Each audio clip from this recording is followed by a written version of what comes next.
Assalamualaikum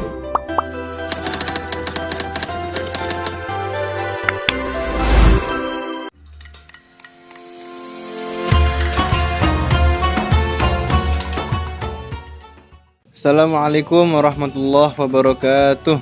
Waalaikumsalam. Halo sobat Permata Ramadan sekalian yang dirahmati Allah Subhanahu wa taala. Pada pertemuan kali ini kami bersilaturahmi ke kediaman dosen kita bersama, yaitu Bapak Teguh Prawiro. Kenapa Pak? Sehat Pak? Alhamdulillah. Beliau merupakan dosen perbandingan mazhab, nah mengajar di jurusan perbandingan mazhab UIN Syarif Hidayatullah Jakarta. Kebetulan sekarang kita bertepatan dengan masih awal nih Pak, awal bulan Ramadan kan, tapi masih banyak orang-orang tuh yang ternyata menilai puasa Ramadan itu hanya sekedar sah atau batalan saja, kurang memahami, kurang mendalami bahwasanya dalam puasa itu terdapat rahasia-rahasia keutamaannya. Seperti halnya puasa itu sebenarnya kan metode atau latihan kita untuk lebih dekat kepada Allah. Tapi banyak orang lalai dalam memaknai hal itu. Lalu bagaimana cara kita untuk menyadarkan banyak orang itu akan rahasia dari keutamaan puasa ini. Jadi biar orang itu sadar bahwasanya puasa itu tidak hanya sekedar sah dan batalnya saja, Pak. Oke, baik. Terima kasih Mas Ardi. Bisa dipanggil Ardi, bisa dipanggil Mawan, Pak. Oke. Kita harus melihat pengertian puasa itu secara lugawi. Misalnya puasa itu adalah al-imsak, yaitu menahan, tidak hanya sekedar menahan untuk tidak minum, tidak makan, atau tidak melakukan hal-hal yang membatalkan puasa, tapi ada aspek lain yang perlu kita hadirkan dan kita tahan. Itu apa? Salah satunya adalah ego, emosi, hal-hal yang mungkin tidak secara kasat mata itu bisa membatalkan puasa kita. Puasa ini dibuat atau ditetapkan oleh Allah sebagai salah satu ibadah yang memang tidak otentik sebagai ajaran Islam, tapi ibadah yang sudah ditetapkan sebelum Islam. Seperti dalam ayat Al-Quran, ya ayyuhalladzina amanu kutiba alaikumusiyam kama kutiba alal ladzina min qablikum la'allakum tattaqun, yaitu wahai orang-orang yang merasa beriman. Merasa beriman, ya, bagi yang orang mengaku beriman tapi tidak merasa beriman, maka banyak kita melihat mereka mengaku beragama Islam tapi tidak berpuasa. Kutiba telah ditetapkan alaikum atas kalian asyam berpuasa, kama kutiba sebagaimana telah ditetapkan alal ladzina min qablikum kepada orang-orang sebelum kalian. Ya. Untuk apa puasa itu? Dalam setiap kegiatan ibadah apapun kita harus tahu apa sih tujuan puasa itu. Tujuan sholat itu apa, tujuan zakat apa, bahkan tujuan kita menjadi orang Islam pun mestinya kita sadari dan kita ketahui. Kalau kita tidak mengetahui tujuan itu, ya kita tidak bisa menggapai apa yang mestinya kita gapai melalui apa yang kita laksanakan di dalam setiap ibadah yang diwajibkan di dalam agama kita. Salah satu tujuan yang disebutkan secara eksplisit di dalam Al-Quran terkait dengan puasa, la'allakum tattaqun. Mudah-mudahan, ya, semoga kalian itu bisa menjadi bertakwa, tapi tidak ada jaminan setiap orang yang mengaku berpuasa pasti sampai pada derajat takwa.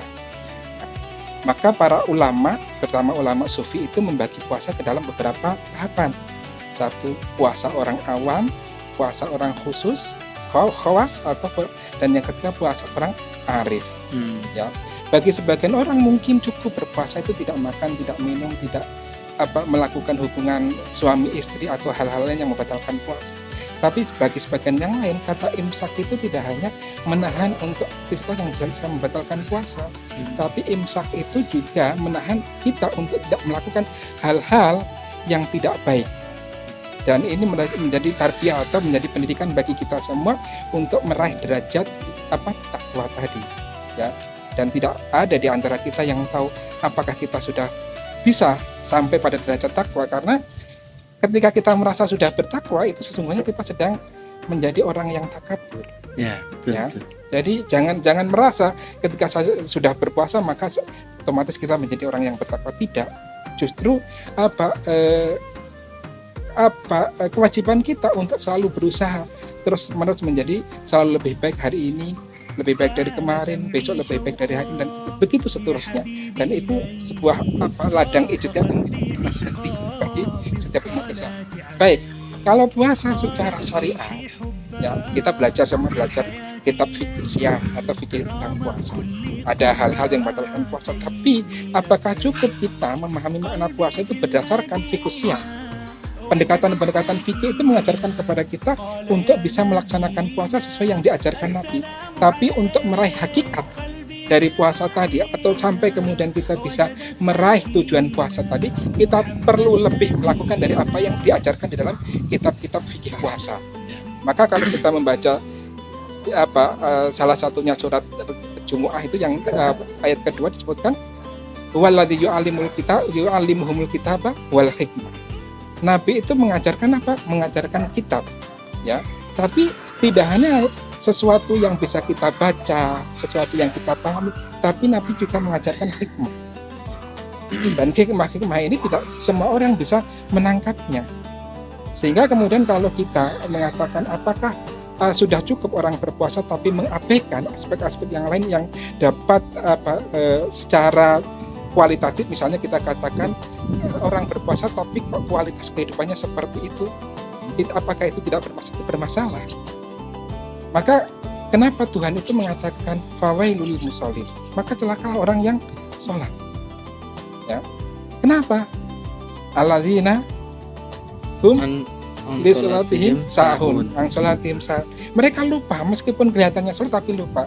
Begitu juga ketika kita berpuasa, kam min shaimin, ya, laisa lahum illa misyami ilal ju'an atas. Jadi Nabi mengajarkan kita, ya, mengajarkan kepada kita semua ketika berpuasa itu tidak cukup hanya melaksanakan apa-apa yang diajarkan secara fikih, tapi secara sesuatu yang sifatnya lebih dari itu, dimensi esoteris, ya, ada dimensi eksoteris fikihnya, dimensi esoteris spiritualitasnya itu juga harus kita integrasikan menjadi satu, sehingga kita jangan kemudian mengabaikan aspek syariahnya, kemudian hanya mengikuti aspek tasawufnya atau aspek esoterisnya saja, atau sebaliknya mengabaikan aspek esoterisnya, batiniyahnya, dan lebih sibuk pada aspek-aspek zahirnya. Dalam kaidahnya kan dikatakan begini, man tasyarra'a walam yatasawwaf faqad tafassak.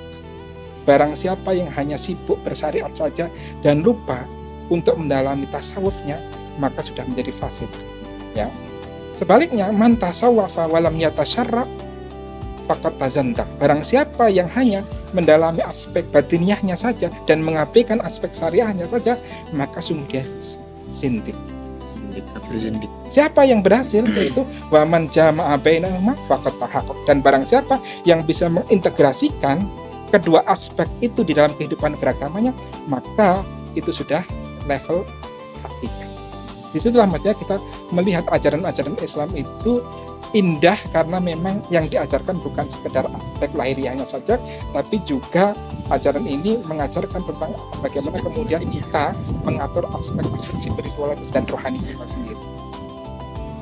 Baik, jadi kesimpulannya adalah bahwasanya suatu ibadah dalam agama Islam itu tidak hanya dapat dilihat dari zahir saja. Seperti kalau kalian melihat seperti itu, maka seakan-akan kalian itu melihat koin dua sisi, tapi cuma lihat bagian koinnya doang, tidak melihat bagian yang lainnya. Begitupun dengan ibadah dalam Islam. Jadi ibadah itu mempunyai dua sisi, zahir dan batin. Ketika kita melihat hanya sah atau batalnya doang, maka kita lalai dengan sisi spiritualnya. Begitu, Pak? Iya. Baik. Mungkin cukup sekian dari kami. Mungkin yang sedikit ini bisa ada manfaatnya. Assalamualaikum warahmatullahi wabarakatuh. Waalaikumsalam warahmatullahi wabarakatuh.